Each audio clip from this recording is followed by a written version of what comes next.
cooked. Yep, we are absolutely cooked, chat. GG.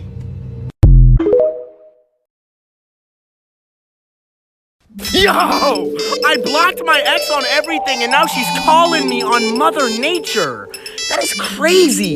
That's actually amazing. Yo, that's gotta be like a new Google Earth feature or something. I'm not gonna answer it though. No, your Yume ship is not canon if you're Yume shipping with something that isn't fictional. Yes, I'm talking about objectum Yume shippers. And before anyone twists my words, I'm not saying you can't be objectum. I genuinely don't care. If that's how you identify, that's your business. What I do have a problem with is calling it Yume shipping, because it is not. Yume shipping is self-shipping with a fictional character. That's literally what it is. If there's no fictional character involved, then it's not Yume shipping anymore. It's something else. I've seen people claim they're Yume shipping with a plane. And someone was even Yume shipping with hantavirus, a virus, a literal fucking virus. Just because you like an object and ship yourself with it doesn't mean it's a Yume ship. It's just objectum at this point. Literally, I think all of them are LARPing and rage baits. Again, I'm not saying you can't be objectum. I don't care. Just don't involve yourself in Yume shipping community. If you Yume ship with an object, it's simply not Yume shipping.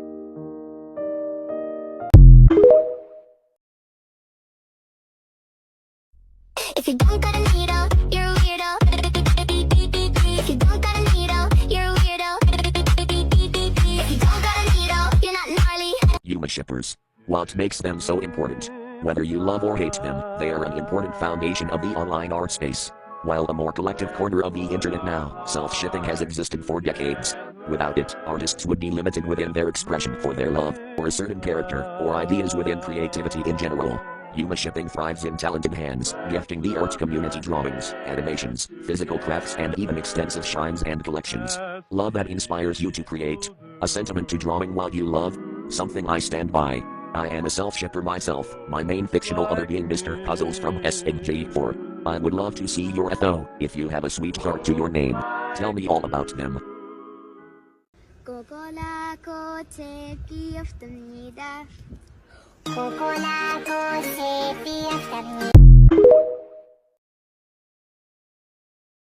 How to not get doxed by doubles. This is a very simple tutorial, since most toxic humans are dumb as rocks and probably won't do much more. Okay, so first thing is, don't trust random moots. Or if you want to be extra safe, don't moot people at all. So what the toxic human will do is try and befriend you and gain your trust. Then, send a link that is actually an IP grabber, and once you've clicked on the link, they get your IP along with some other basic data about your device, depending on the website they're using. What can the toxic human do with your IP address if they have it? Simple answer, nothing. All they can do with the IP is find out the general area you live in, which is not that big of a threat. It's not your personal address, it's your local ISP, Internet Service Provider. Now, if they were a more advanced doxer, they might try and call your ISP and get your address, but it won't work most likely since they need a lot of personal information about you to actually be able to do that. Sometimes, they might get through if they're a very good manipulator, but let's be real, toxic humans do not have the brain cells for that. The second thing you can do to stay safe is not take pictures outside your house, or even your window. You can find out your exact house just by looking through Google Maps, though this is quite unlikely since this requires effort. I just recommend blurring your windows or background if you're near your house. This will probably also require the toxic human to have your IP, since looking through a whole country for one specific place is incredibly hard. Now, another thing would be to not have your username the same or similar on every platform. It's okay if your socials are very anonymous, but if you have your school or your bio or post stuff like your house or your walk to school, then I recommend changing the user or changing the account. That is usually dangerous no matter what. Also, this part is extremely important. You cannot use a VPN or proxy to always stay safe. Yes, they block your IP from being grabbed, but not always. There's a feature called WebRTC. It can accidentally force your browser to reveal your real local IP address to the website via JavaScript, even if you're using a proxy.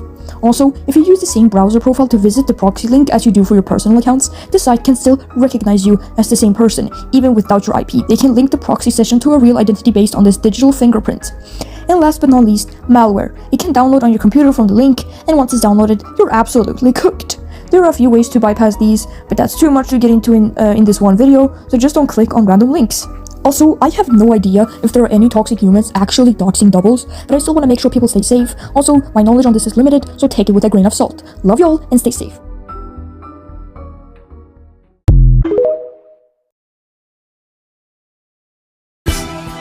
American divorce. Well, you can have my Mustang. That's all I've got in my name. But Jesus Christ, don't break my heart. This wedding ring won't ever wipe off. But if you stay. Your sharing status in the Yumeship community is super important, so I'm going to be explaining some of it. We all already know what sharing and non-sharing is, so I'm just going to skip to selective sharing. Selective sharing is when you block or interact with doubles based off of how much you like their ship, your mood, etc. Next, we got mirror sharing. Mirror sharing is when you have the same sharing status as your doubles. Legends say that if a mirror sharer interacts with a mirror sharing double, the universe would collapse. Anywho, hyper none sharing. Doubles make you really uncomfortable, basically just none sharing with extra steps. Void sharing is the same thing, but more strict. Soft sharing. You're okay with doubles, but it can make you uncomfy sometimes. Fluid sharing. Your sharing status changes depending on your mood, the person, etc. Hyper sharing. You really love your doubles and you would love to interact with them. Spike sharing is similar to fluid sharing, but instead of your mood or the person, your status changes over time. Tell me if I missed anything. It traps one and only puppy out. And remember to take care of yourself, twin. Your F/O loves you. Hey guys, check this out. Oh, rats. Hey, what do you think you're doing? Hey, give that back. No, no.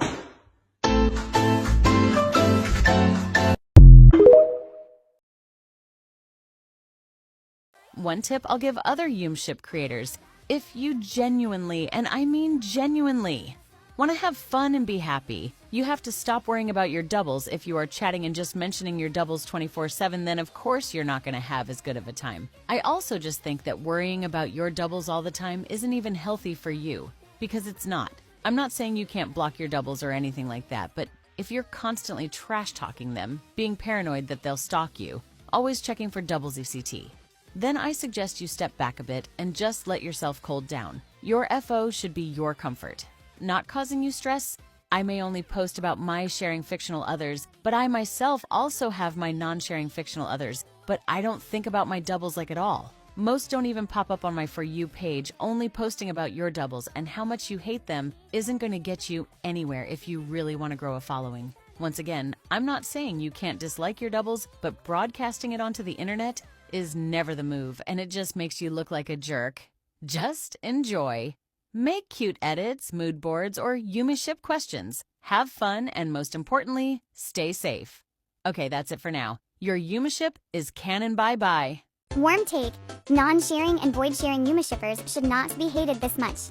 Most of the hate I see towards them are from anti-Yumeshippers. But some Yumeshippers themselves hate on non- and void-sharing Yumes, which is kinda hypocritical in my eyes. Most non- and void-sharing Yumes simply block their doubles and move on. And trust me, blocking someone isn't like sending a nuke to their house. Obviously, some non- and void-sharing Yumes can still be toxic. However, the toxic ones don't represent the entire community. But they don't own the character. They know that they don't own the character. They just don't feel comfortable seeing doubles. And that's okay. It's a simple boundary they have. And if you cannot handle it, or if you go out of your way to harass someone since you see their boundaries as a non-issue or something stupid instead of scrolling, then I would suggest getting off the internet. Imagine blocking someone over a fictional character. Trust me, bro, people on this app have blocked others over smaller issues than fictional characters. If you believe that blocking someone over a fictional character is huge, then maybe I would reflect on different minor things other users have blocked other people over on this app. People will literally block you over anything. Vic out.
don't really mind others Yume shipping with my Miu, since, while she does represent me in many aspects like my flaws, she's also a digital circus Aussie and has enough depth to be a completely separate character on her own, so it makes me really happy when others tell me that they'd want a Yume ship with her, since I've gone through many drafts and writing and rewriting of her character, and while I haven't shared much of my lore, the fact that, with the little information I have shared of my Auk, people are still willing to Yume ship with her, it honestly warms my heart, though I know not everyone has the same opinion, so I'd like to know your opinions on the topic. Whether or not you'd like people Yume shipping with your original characters or not, would you interact with them? I've seen a lot of Oxy Yume shippers also just straight up get their Yume ship canonized, which is so cool to see, so let me know. Miu out!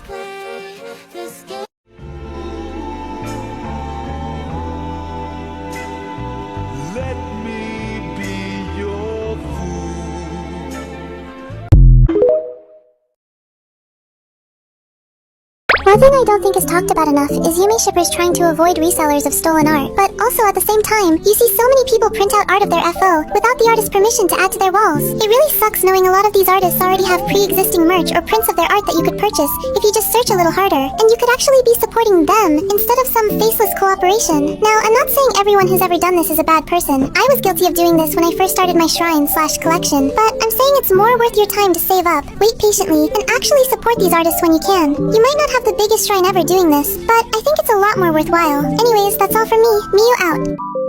People can do whatever they want with their Yumeship, just like I will too. If a person wants to draw or write freaky stuff, let them, as long as it's actually okay to do. A person wants to buy a bunch of merch, let them. A person wants to host a fake wedding or birthday party for their FO, let them. It's not that hard to leave innocent people alone. If it's harmless, has no impact, and is even making them happy, just let them do whatever they want to do. But I can't believe they're spending money on a fake wedding. It's useless. You're acting like it's coming out of your bank account. It's not, isn't it? So why are you so pressed over someone else spending their own money? Relax, do your own thing, and move on with your day. Anyways, stay safe and love you all. Arcasia out.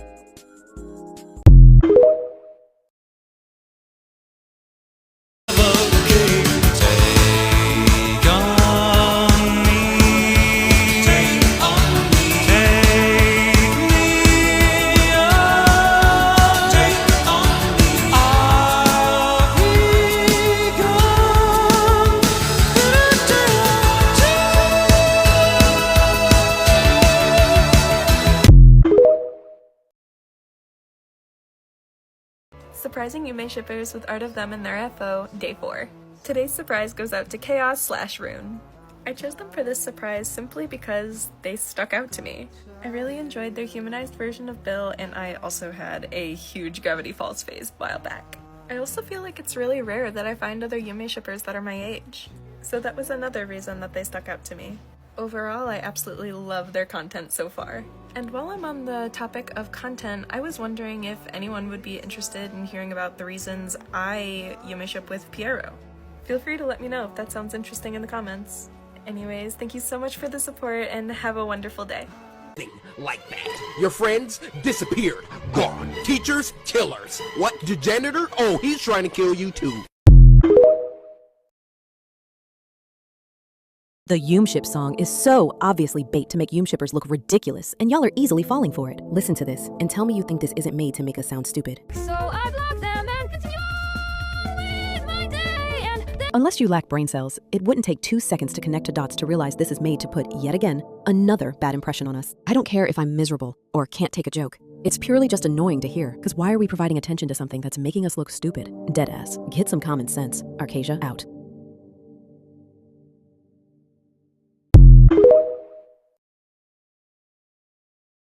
How I designed my Yume Sona. This was made to show my reasonings for why I chose this as my Sona design, but this can also be a guide if you need help with making your Sona.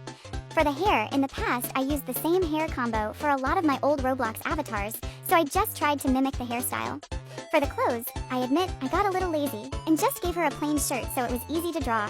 For the bandana, my Yume ship takes place in the Wild West, and cowboys and cowgirls used to wear bandanas, so I had to give her one. I gave her a simple belt to hold up her skirt and a satchel, since I believe MC canonically has one if my memory isn't too bad. I gave her some ripped socks since clothes were expensive back then and she didn't really see the need in getting new ones. I gave her a bandage because, considering she's a cowgirl, I like to imagine that injuries were quite common. For her gloves, I gave her some so her hands wouldn't get injured and allowed for more practical work. And for her shoes, I decided on something that resembled sneakers, so it could allow her to move around easier.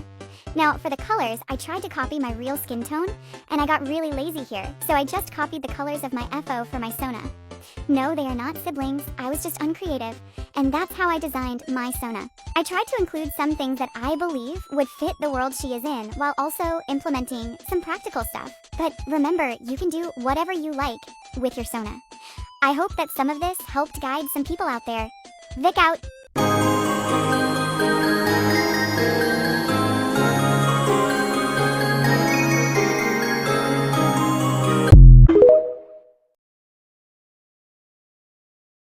Feast mode activated. Hashtag hungry. FeedMeMore.com.